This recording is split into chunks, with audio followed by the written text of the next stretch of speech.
Hæ, ég heiti Bjarni og ég fór sem skiptinemi til Spánar árið 2018-2019 fyrir hönd Rotary International á Íslandi. Ég ákvað að fara í skiptinám vegna þess að besta vinkona mín hafði farið árið áður og mér fannst þetta mjög heillandi. Einnig vegna þess að ég vildi læra annað tungumál og aðra menningu á sama tíma. Ég valdi það að fara til Spánar vegna þess hve heillandi spænskan var fyrir mér og til þess að læra bara nýja menningu almennt. Ég mæli rosalega mikið með að fara í skiptinám. Það er alltaf eitthvað fyrir alla þar. Það fer bara svolítið líka eftir áhugasviði hvers og eins samt, en það er alltaf hægt að finna eitthvað við sitt hæfi. Það langar öllum alltaf að læra eitthvað nýtt eða betrumbæta eitthvað. En sem sagt, til að útskýra aðeins í hvað fatnaði ég sem að ykkur finnst ábyggilega eitthvað skrítinn. Þetta er sérst jakki sem að Rotary gefur þér þegar þú ert að fara út ásamt fleiri hlutum eins og fánan sem er hérna fyrir aftan. Og það sem þessi jakki samt segir mér er að alla minningarnar mínar sem að ég hef koma í raun og veru frá þessum jakka. Allir pinnarnir sem þið sjáið eru pinnar frá öðrum skiptinemum og jakkinn er alveg stútfullur vegna þess að við vorum í kringum 150 skiptinemar bara frá Rotary á Spáni.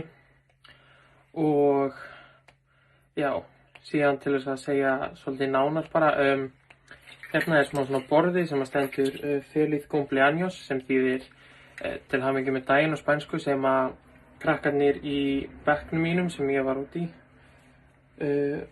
á Spáni með í skóla gáfu mér þegar ég átti afmæli eftir að hafa bara búið að vera í skólanum í held í 3 vikur. Þessi bánsar hérna 2 sitt hvorum megin fékk ég þegar ég og nokkri krakkar sem að búa í Madrid ákveðum að hafa svona Secret Santa-leik. Og ég get talið endalaust áfram og ég get talið hvern og einn einasta hnapp sem að er á jakkanum. En Rotary snýst ekki bara að fara bara út og vera í skóla. Það líka snýst náttúrulega að læra nýtt tungumál og læra nýja menningu og svolítið bara njóta. Þetta er tækifæri sem allir ætti að nýta sér ef þeir hafa tök á einhvern veginn.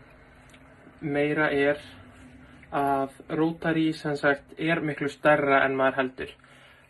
Ég fór í fullt af ferðum sem var bara skipað af Rotary. Það voru fullt af ferðum þar sem að allir skiptinemarnir hittust. Það voru ferðir sem að bara fólki frá Spáni hittist og síðan var í lokin farið í Evrópureisu sem að var bara besta upplifun sem að ég hef fengið. Og þökk sé Rotary og mínu skiptinámi þekki ég núna yfir ábyggilega 200 einstaklinga út allan heim sem að ég er í samskipti enn þann dag í dag eftir 3 ár 3 ár eftir mitt skiptinám. Og það er svona svo mikið af minningu sem hægt er að skapa líka bara út frá svona litlu hlutunum.